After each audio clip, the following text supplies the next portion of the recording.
Have you heard the rumor that what we know as black people are actually indigenous to America? That our African origins are greatly overblown? Well, apparently there was evidence to support the idea that black people are actually indigenous to America and were here long before Columbus. Well, first I thought the idea was crazy. Then I started to piece the puzzle together. So the answer to the question whether or not black people are actually indigenous to America is overwhelmingly no. No, we're not.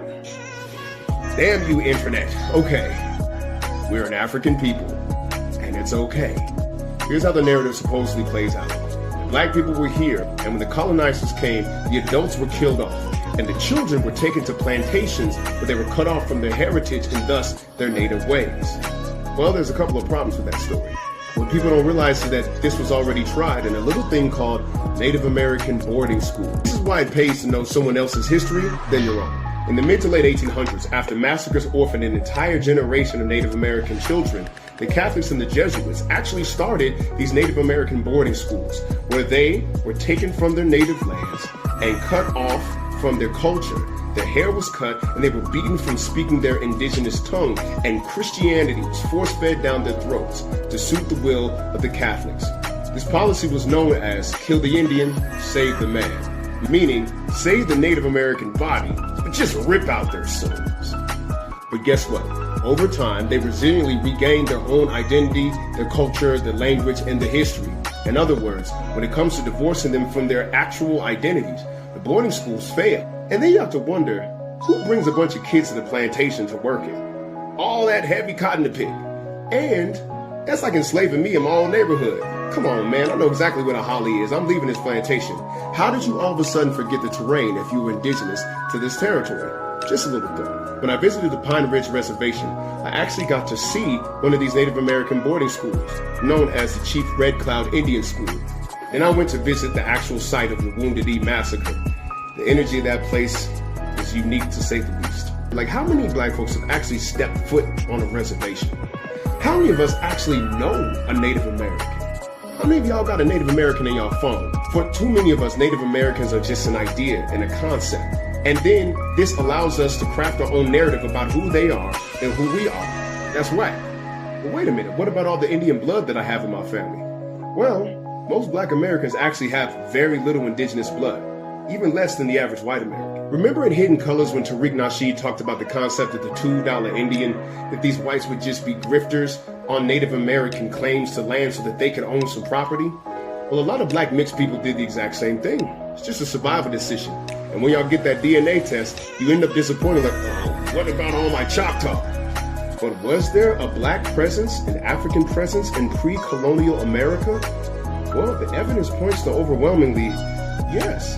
Yes, there was. From botany to fossils to sculptures, there is evidence of a black presence here. You see in them big old Olmec heads, right? There's a debate about that in the indigenous community. Let's examine the facts.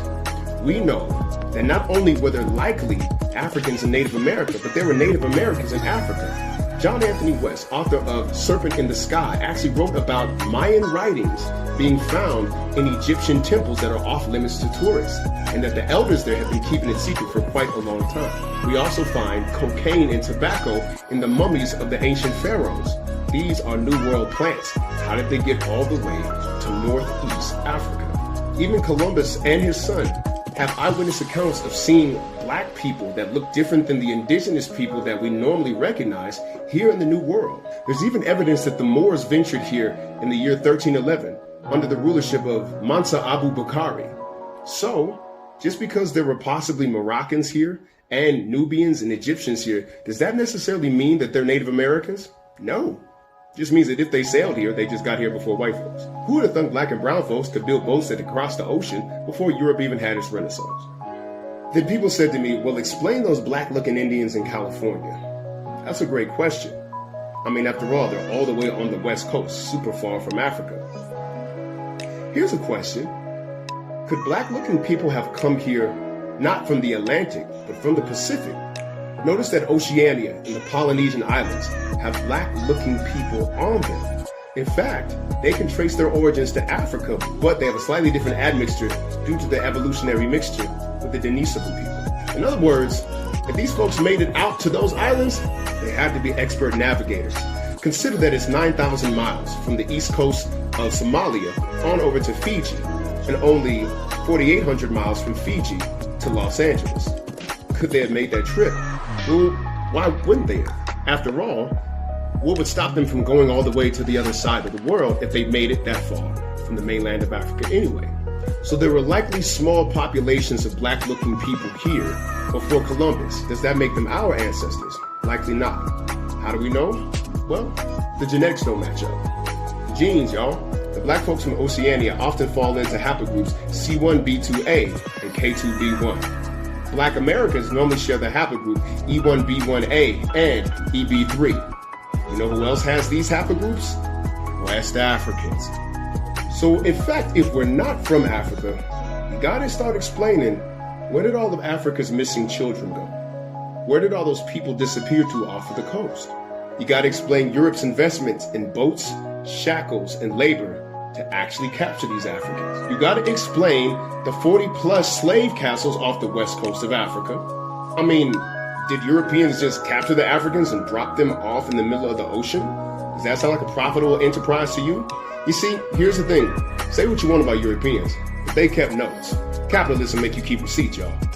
You see, there are those who said that there is actually no records of the slave trade, so how do we know for fact that Africans actually were taken from Africa to America? Well, probably because of this. The Atlas of the Transatlantic Slave Trade, y'all. And this is a big old book. It's got all kinds of literature. Reading is fundamental. All this adds up to one basic fact. You African. Be African. It's aight. Come on in, the water's great. Allowing your Stockholm Syndrome to appropriate the Native American indigenous narrative actually makes you add to the phenomenon known as indigenous erasure. You're basically being a colonizer at that point. Stop it. Did some Native American tribes participate in the slave trade? Yes, for the exact same reason that Buffalo Soldiers participated in Native American removal, because their hand was forced and that was the lesser of two evils at the time. Now, Native Americans. I know y'all didn't think I was gonna let y'all get off scot-free without addressing that anti-blackness thing I've seen on these reservations of y'all. How you trying to be a res rapper and don't like the people that invented rap? I just don't understand that little fact right there. The fact is that we're addressing these cultural issues because we've been uprooted. Have some grace for that, all right? A people who've been landless, languageless, and cultureless since 400 years ago are not going to necessarily know where to turn when it comes to the search for identity. Be thankful that you know your language. Be thankful that you know the nation that you come from.